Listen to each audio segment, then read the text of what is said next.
Fé no Exílio.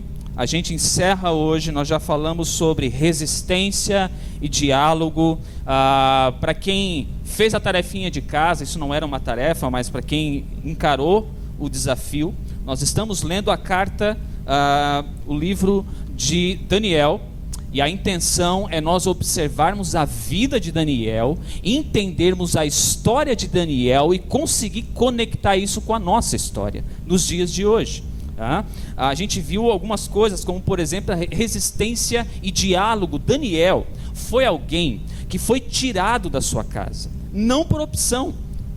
O rei Nabucodonosor e o povo da Babilônia invadiu a cidade de Daniel, em Judá, em Jerusalém, pegou os melhores jovens, levou para servir ao rei em outro reinado. Só que esse outro reinado não era a casa de Daniel e dos seus amigos. Eles tinham outros princípios, outros valores, inclusive eles tinham outros deuses, inúmeros deuses, dos quais a visão desse povo era: os deuses criaram as pessoas, subiram aos céus e os abandonaram aqui na terra. Então, automaticamente a função do homem é viver constantemente tentando atrair a atenção desses deuses, seja com sacrifícios que muitas vezes envolviam seus próprios filhos, ou então alguma dança da chuva, alguma coisa que fizesse com que os deuses olhassem de novo para o ser humano. Esse era o princípio e valor que o povo da Babilônia seguia, mas não era do povo de Judá. E Daniel estava agora como exilado, escravo, dentro de uma cidade que não a pertencia. A questão é, como Daniel consegue permanecer firme naquilo que ele crê, diante de um povo que não crê no Deus que ele crê?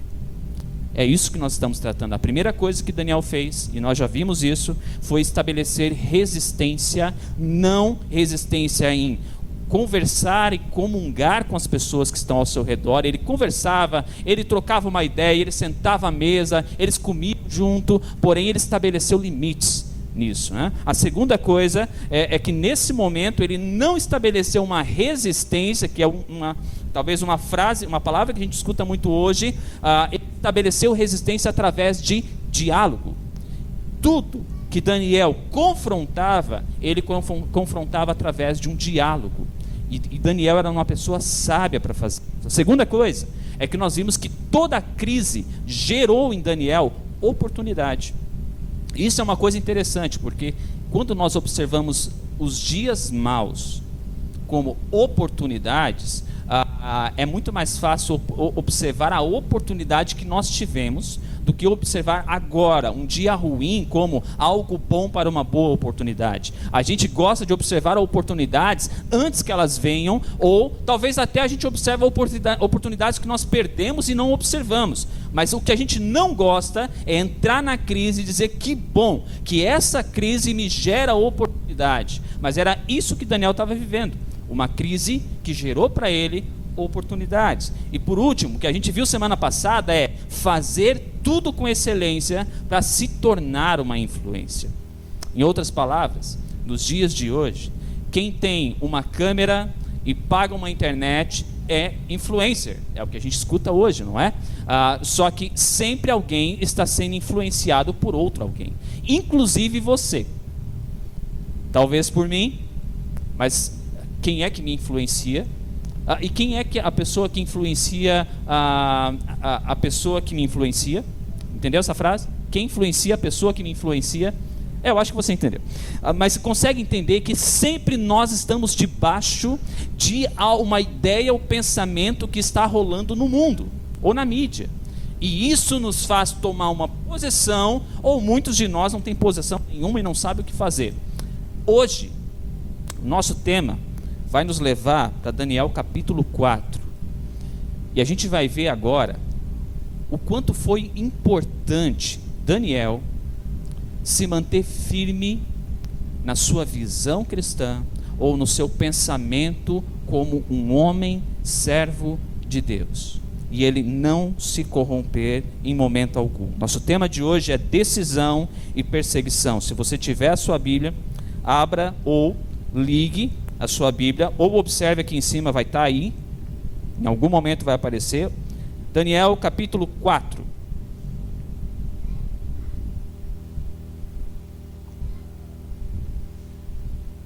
A gente vai ler o versículo 1 até o 4 por enquanto.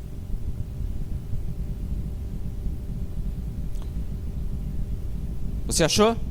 Diz assim: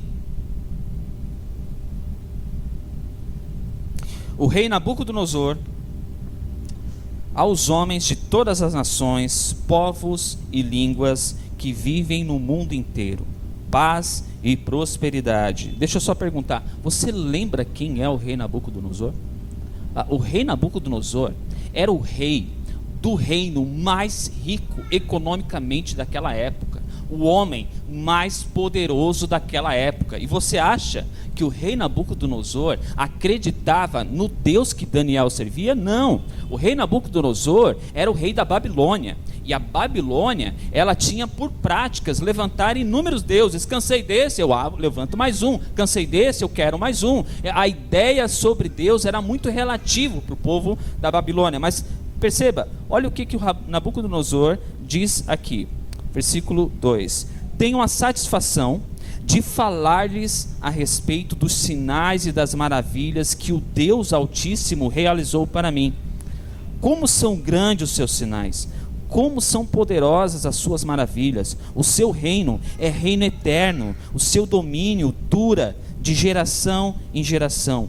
Eu, Nabucodonosor, estava satisfeito e próspero em casa no meu palácio. Segura até aqui, ok? A gente já segue a leitura depois. Você acha que o rei Nabucodonosor estava falando dos seus deuses? Não, ele estava falando do Deus de Daniel.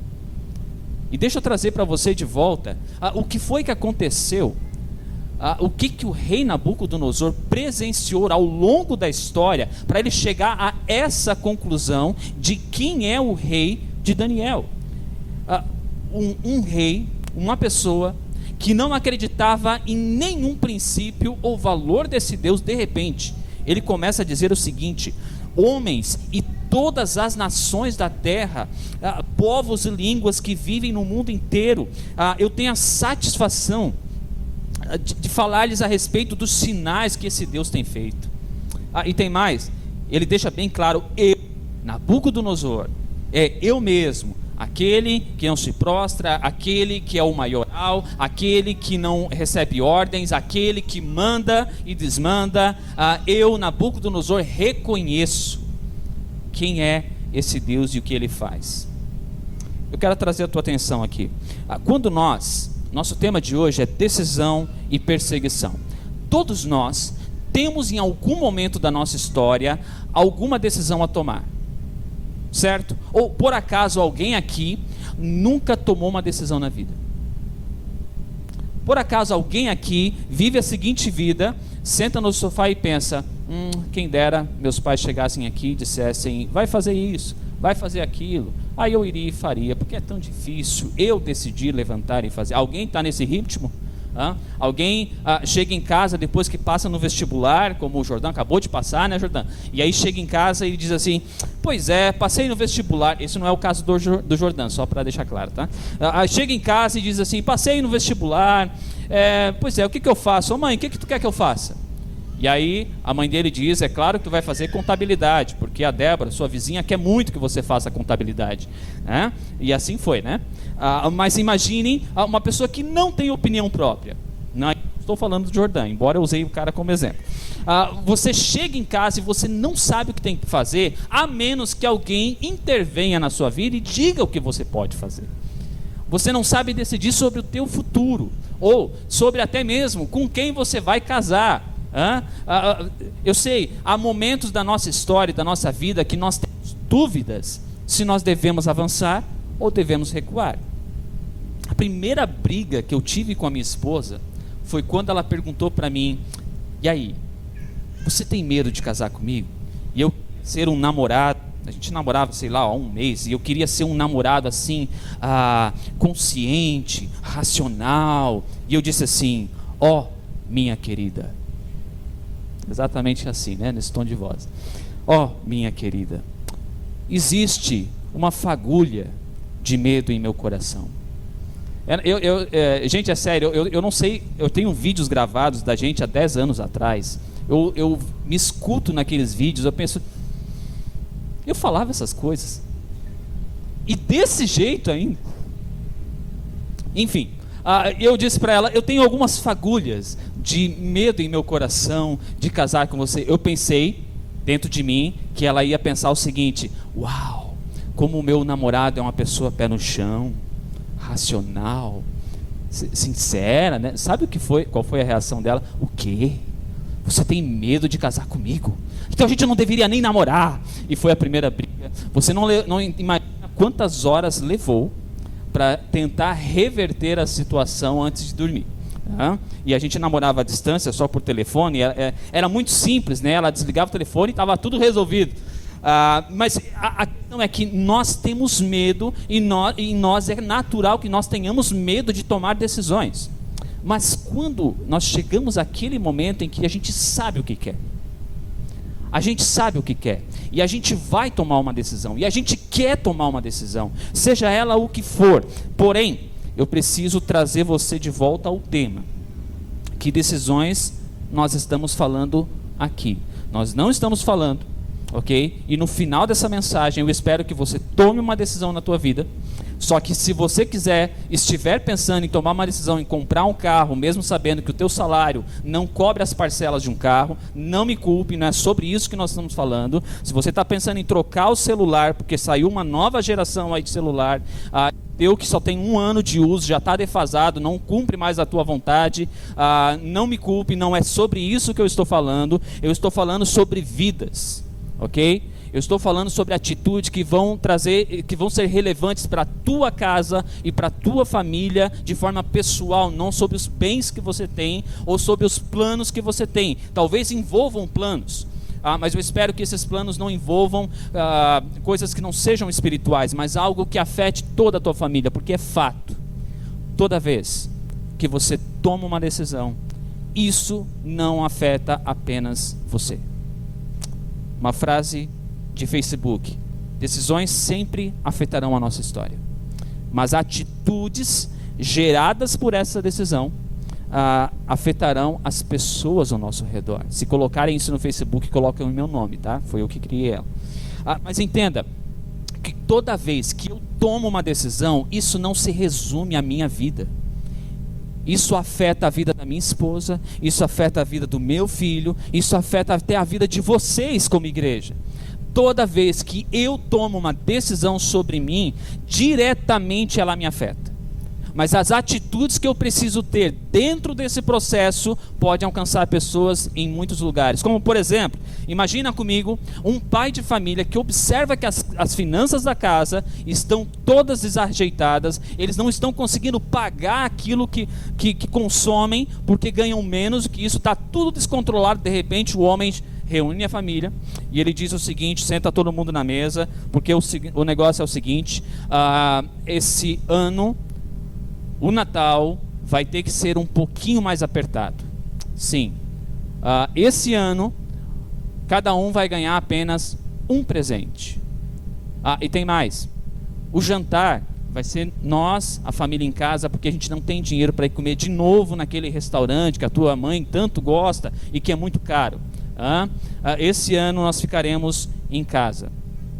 O homem tomou uma decisão e a atitude dele afeta toda a família.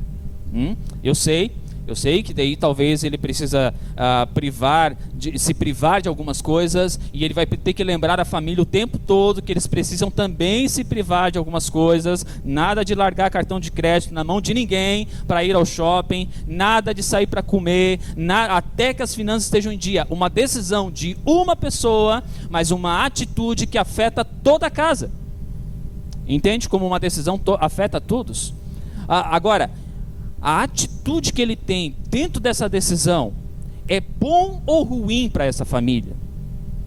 É bom, mas nem todos percebem.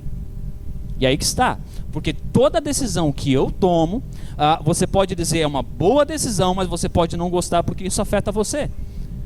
Toda decisão que nós tomamos, pessoas podem observar como bom ou ruim na perspectiva deles, não na sua. Porque a perspectiva do homem era: preciso corrigir o problema financeiro dessa casa. Não posso deixar minha família passar fome. Não posso correr o risco de começarmos a entrar numa dívida gigantesca que não podemos mais pagar. Os filhos pensam: ah não, só um presente? A esposa pensa, lógico que nenhuma das esposas aqui se encaixa com esse exemplo, né? A esposa, lá do exemplo, né? Pensa assim: ah não, não posso ir mais com o cartão de crédito na loja e comprar tudo que eu queria. Volto a dizer, não estou falando de nenhuma esposa daqui. E isso afeta diretamente a todos, mas a decisão partiu de uma pessoa. Quer um outro exemplo? Que talvez aí você possa me dizer, é um outro exemplo. Uma pessoa, amigo de muitos amigos, entre 10 pessoas, uma delas decide então que ela vai parar de beber, porque essa vida de beber constantemente está atrapalhando, está atrasando a vida dele. Então ele chega para os seus amigos, seus 9 amigos, e diz assim, o seguinte: olha gente, a gente tem uma amizade longa, né, que foi regada por muitos copos e bares, mas hoje eu tomei uma decisão, eu quero parar de beber, porque eu acho que isso está me atrasando. Já que eu não sei consumir pouco, então eu vou parar de vez, porque eu vou deixar isso, eu não quero mais que isso me atrapalhe. Esses amigos observam ele, e talvez alguns digam assim: que bom, é um ótimo exemplo, eu não vou seguir. Ótimo exemplo para você. Mas eu vou continuar bebendo, mas eu respeito a sua decisão. Outros talvez diriam assim: poxa, agora vai ficar chata a nossa amizade. Porque se não tem uma bebida na mesa, se a gente não pode ser como antes, vai ficar um pouquinho chata essa amizade. Perceba, não é família, são só apenas amigos. Uma decisão que gera uma atitude e que afeta até as amizades. Mas é diante das atitudes e das dificuldades que a gente vai encontrando no meio da decisão que a gente vai sabendo: ou eu quero mesmo, ou eu desisto. Porque decisões nos exigem uma posição. Ou você avança até o fim nessa decisão, ou desista de vez. Porque não tem como você ficar no meio termo, naquela decisão de talvez segunda-feira, amanhã eu começo o regime. E aí chega na segunda e você já sabe que história acontece sempre, que você vai chegar na segunda e vai dizer: na próxima segunda eu começo o regime. E a decisão não gera uma atitude que não afeta você, não afeta as pessoas ao teu redor, mas quando você não se posiciona e não toma uma decisão, você é afetado. E talvez até a tua família é afetada. Porque quando esse regime envolve a sua saúde, você é afetado por não tomar uma decisão e ter uma atitude. E a tua família também. Toda vez que nós tomamos uma decisão, tudo ao nosso redor se move. A pergunta é: por que eu estou falando sobre decisão e a gente lê um texto que não tem nada a ver sobre decisão? Entenda agora isso então. Olha só, se Daniel e os seus amigos não tivessem deixado claro para o rei, desde o início, na chegada do reino, que eles iriam ajudar com o reino, eles iriam servir ao rei, eles estavam à disposição do rei, mas que eles não abririam mão do Deus que eles seguem, Nabucodonosor nunca teria escrito isso. A decisão de Daniel e os seus amigos gerou uma atitude e que afetou todo o reino da Babilônia. Perceba, apenas 4 pessoas afetaram uma nação por causa de uma atitude: se manter firme nos princípios e valores do Senhor. Você consegue entender isso? Uma decisão que gerou a atitude. Mas há um problema, porque toda decisão pode gerar uma perseguição. Se você tiver a sua Bíblia aí em mãos, abre comigo lá em João, capítulo 16, versículo 33.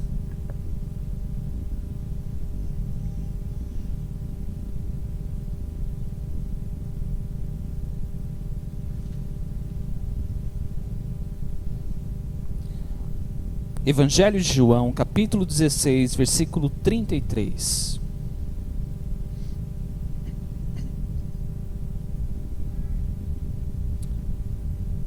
Se você não achou, tá produzido aí em cima. Diz assim: eu lhe disse essas coisas para que em mim vocês tenham paz. Neste mundo vocês terão aflições, contudo, tenham bom ânimo, eu venci o mundo. Diz o final do versículo: neste mundo vocês terão aflições, contudo, tenham ânimo. Ou, talvez na sua versão, tenham bom ânimo, eu venci o mundo. Você sabe quem está falando aqui com a gente? Jesus está falando isso. Ele olha para os seus discípulos e diz: olha, nesse lugar vocês vão enfrentar tudo, dificuldades, a perseguição, vocês vão enfrentar pobreza, vocês vão enfrentar fome, pessoas que não vão ir com a sua cara, pessoas que não gostam do que vocês falam, mas não se preocupa, se animem. Você já pensou? Alguém olha para você e diz: vai ser difícil, mas não se preocupa, se anima. Parece contraditório, né? Mas o que Jesus fala: tenha um ânimo, porque esse mundo eu já venci ele. O interessante é, toda decisão gera algo ao nosso redor, e isso gera consequências que nos farão permanecer na decisão ou se afastar dela. Deixa eu te dar um exemplo disso. Você já ouviu falar da história do Silvio Santos? Eu não sei se você já ouviu falar. Algumas semanas atrás a Débora me mostrou essa história. Eu vou contar ela rapidinho para você. Em certo momento da vida do Silvio Santos, que eu tenho certeza que você sabe quem é, ele estava desempregado, se eu não me engano aos 17 anos ele estava desempregado. Ele tinha tentado emprego em todos os lugares possíveis e imagináveis e ele não conseguiu, até que então ele lembrou de um amigo. O nome do amigo era Rock. E ele foi até esse amigo e falou: meu bom amigo Rock, você poderia me achar assim uma função, alguma coisa, até afinal de contas eu vi na porta do seu estabelecimento que se procura uma pessoa para tal função, eu assumo, deixa comigo, eu assumo, eu faço. E o Rock olhou para ele e disse: desculpa meu amigo Silvio, mas não vai dar certo, essa função eu preciso colocar uma mulher, um homem, eu sei muito necessitado, mas não vai dar certo.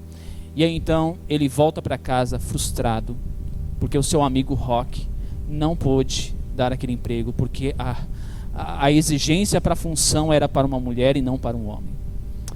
Ele conta na história que quando ele volta para casa, ele decide o seguinte: eu vou criar oportunidades para ter renda. Então ele comprou inúmeras garrafas de água e saiu vendendo nas arquibancadas do jogo de futebol. Com o lucro ele comprava outras coisas e ia vendendo no semáforo. Ele já vendeu coisas como ambulante.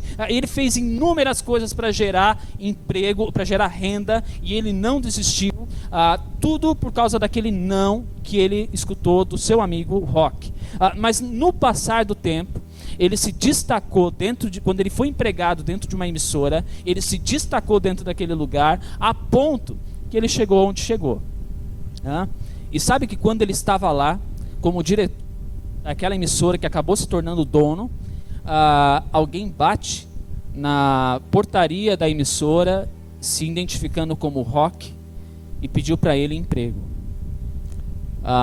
O Silvio desce até lá, pega o Rock, leva até o seu camarim, serve uma boa refeição para ele, e nessa conversa com o Rock ele diz o seguinte: você é o responsável por eu ter chegado aqui, porque se você tivesse me dado aquele emprego, eu não teria chegado aqui.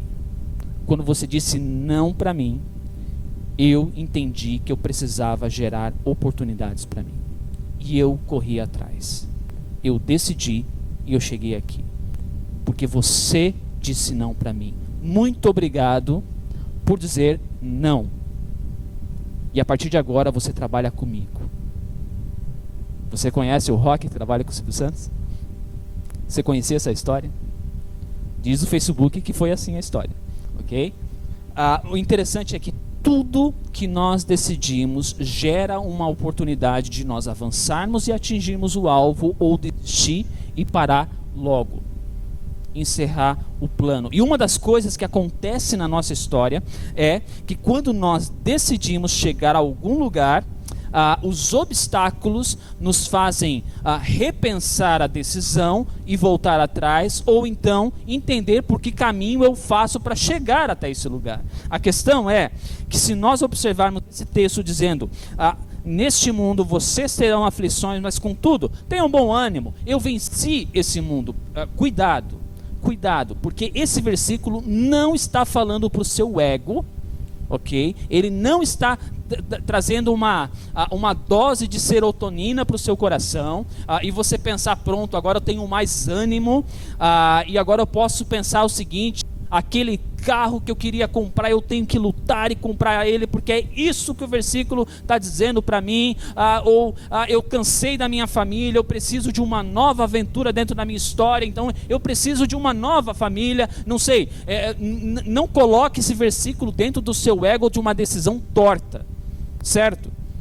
Porque o que o texto está falando e que Jesus está falando para os seus discípulos é: tudo que acontecer aqui, porque vocês são meus discípulos, entendeu? Porque vocês são meus discípulos. Não é pelo carro ou pela casa que você quer comprar, é porque vocês são meus discípulos. Tudo que vocês sofrerem porque são meus discípulos, não se preocupem, tenham bom ânimo, vai dar certo. É isso que Jesus está falando. Permanecer em Cristo é uma decisão que vai gerar situações na sua casa e na sua vida pessoal. Permanecer firme em Jesus, não importa os obstáculos, é algo que vai trazer e vai interferir no seu emprego, na sua faculdade, na sua família, até na rua onde você mora. Por quê? Porque as pessoas vão observar você. E a primeira coisa que eles vão fazer quando observarem você é entender, ou tentar entender: será que a tua vida se encaixa de fato com a vida de Jesus? Será que o teu coração se encaixa com aquilo que a Bíblia fala? As tuas atitudes nos remetem a pensar no que Cristo foi ou falou? Ou será que é algo vazio? Deixa eu te dizer uma coisa: existe uma perseguição que ela é externa. Sabe quando é uma perseguição externa? Quando você decide ser cristão no meio do seu trabalho, e o seu chefe, eu sei, eu já usei esse exemplo algumas vezes, mas eu preciso usar de novo. O seu chefe chega para você e ele diz para você: tudo bem, coloca esse número, porque é só para bater logo e a gente jogar logo a meta e está tudo resolvido e ninguém vai nos cobrar. Mas você sabe que o número não está correto, e você tem uma decisão que vai gerar uma atitude que pode ser bom para você, ou pode ser ruim para o seu chefe.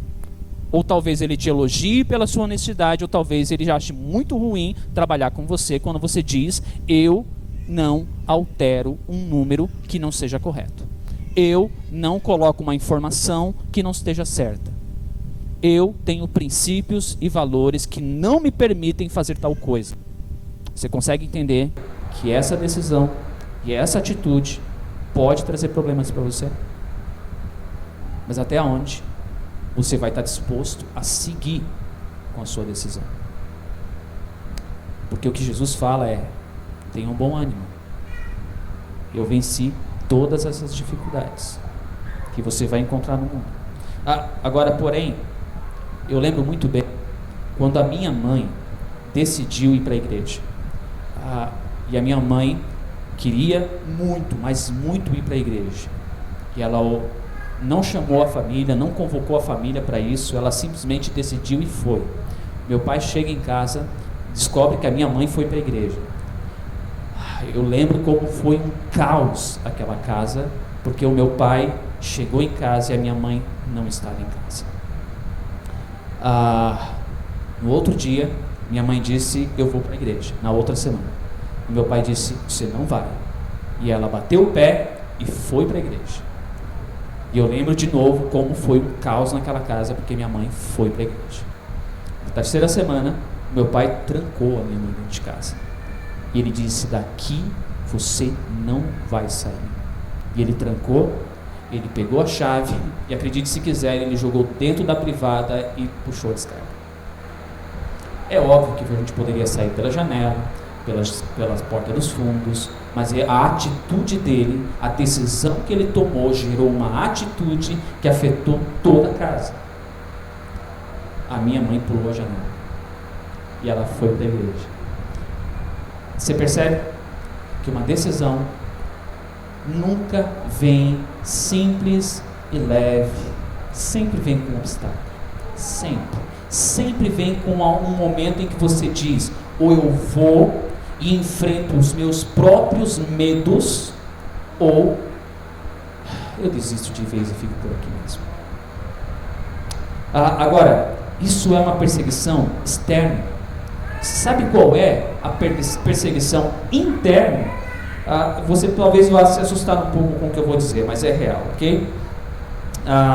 Existe um pastor alemão chamado Olaf Latzel.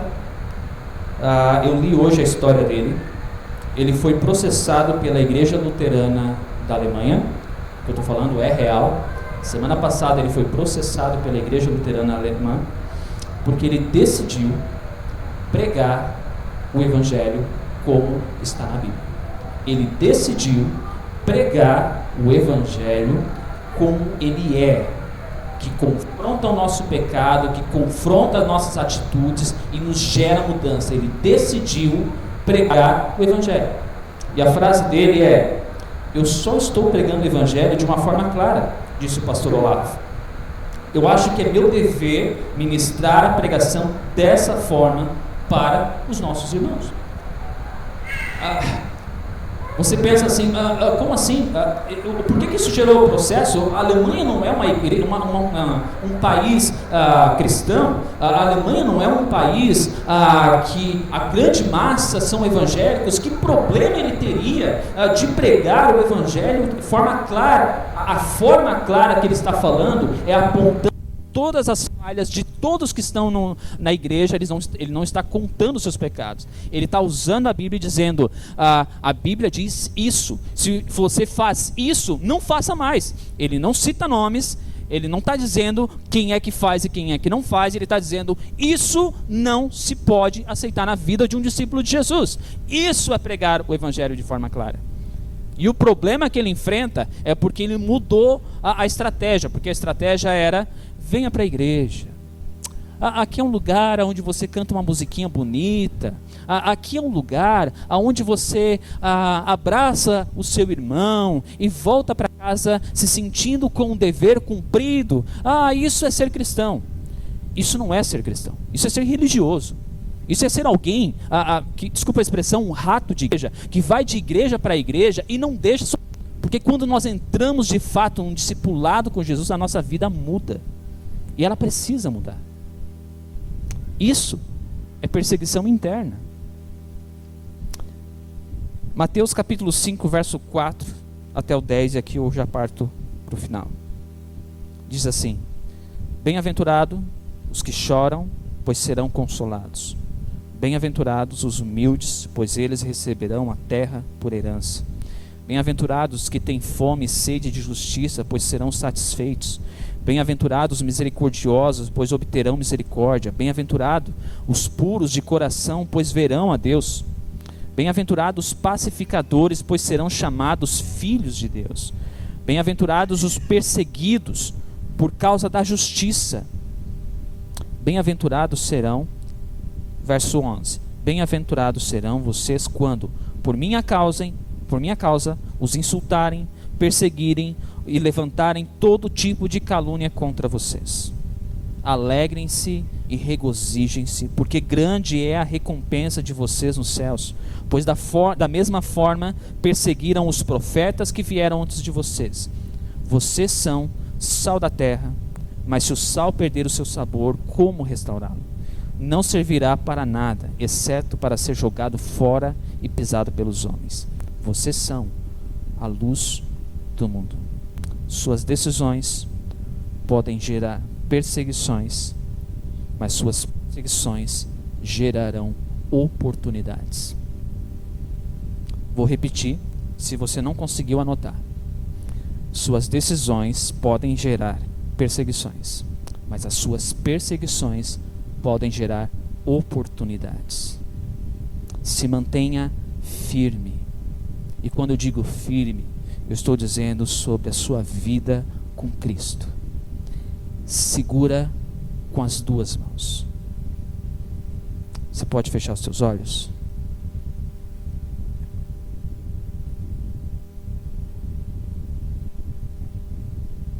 Queria que você se colocasse diante do Senhor e falasse para Ele as dificuldades que você tem tido dentro das suas decisões.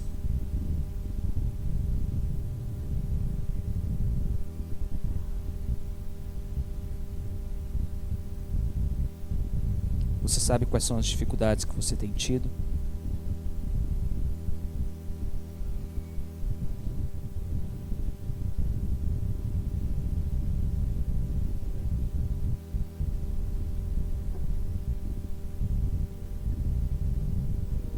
Se você não tem conseguido pensar sobre o que vai acontecer na sua história, no seu futuro, porque você tem tido a dificuldade de observar para o seu futuro e dizer o que eu posso esperar de bom na minha história e na minha casa.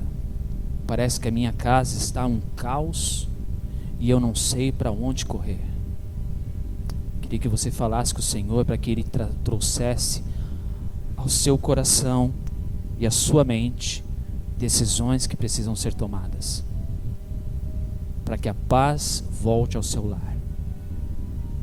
Decisões que talvez te levarão a pedir perdão a pessoas, decisões que talvez te farão voltar atrás e reconhecer seus erros, ou decisões que farão você levar perdão a alguém. Não sei. Mas é necessário tomar decisões. O que está acontecendo no seu trabalho? Você tem conseguido ser fiel a Cristo dentro do seu trabalho? Ou você observa o seu trabalho e você se envergonha, você sente uma vergonha interior, porque você não tem sido fiel? Ou você tenta ser ético e as pessoas zombam de você e você prefere ser como eles?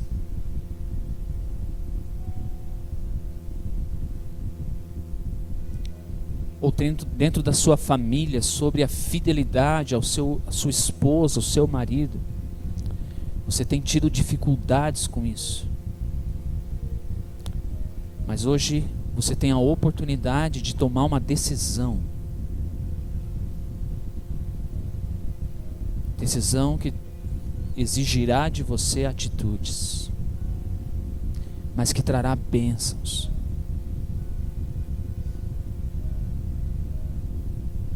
O que você espera do Senhor essa noite? Senhor, nós nos colocamos nas Tuas mãos. Nós nos submetemos, Senhor, à Tua bondade, à Tua graça e à Tua redenção sobre nós. Deus, vem sobre nós com todo o Teu Espírito Santo, Senhor. Se derrama sobre o nosso coração, sobre as nossas atitudes, sobre quem nós somos por completo. Muda, Senhor, essa noite a nossa maneira de viver que tem desagradado, Senhor, a Ti. Muda, Senhor, o nosso comportamento, que muitas vezes nós temos desistido de lutar. Uma única decisão que permanece firme no nosso coração é ficar encolhido, não ter ética no trabalho, não ser fiel aos nossos cônjuges, não ser, Senhor, sincero com as pessoas que estão ao nosso redor, e permanecer longe a esse discipulado com Jesus. Muda isso, Senhor, para que sejamos de fato verdadeiros discípulos. Discípulos que se colocam diante da Tua vontade. Discípulos que decidem andar contigo, não importa o que aconteça. Discípulos que olham para a sua vida e entendem o quanto a gente não pode mais continuar andando sem Ti, Senhor. Discípulos que olham para a sua trajetória e sabem que precisam da Tua redenção. Então vem, Senhor, se derrama sobre nós, para que sejamos, Senhor, redimidos, para que possamos sentir de novo aquela alegria, Senhor, que sentíamos outrora, para sentir, Senhor, de novo aquela alegria que sentimos quando começamos a Te conhecer há alguns anos atrás, e que talvez essa alegria se perdeu ao longo do tempo.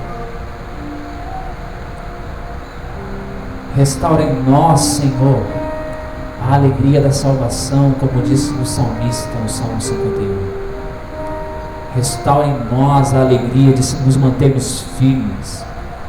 Restaura em nós a visão do privilégio de sermos perseguidos por causa das nossas atitudes por Ti.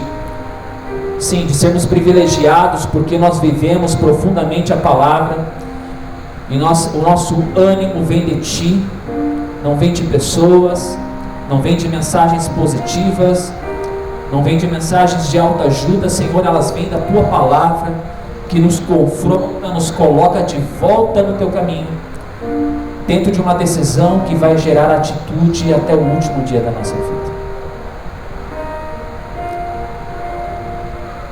Vem, Senhor, sobre nós.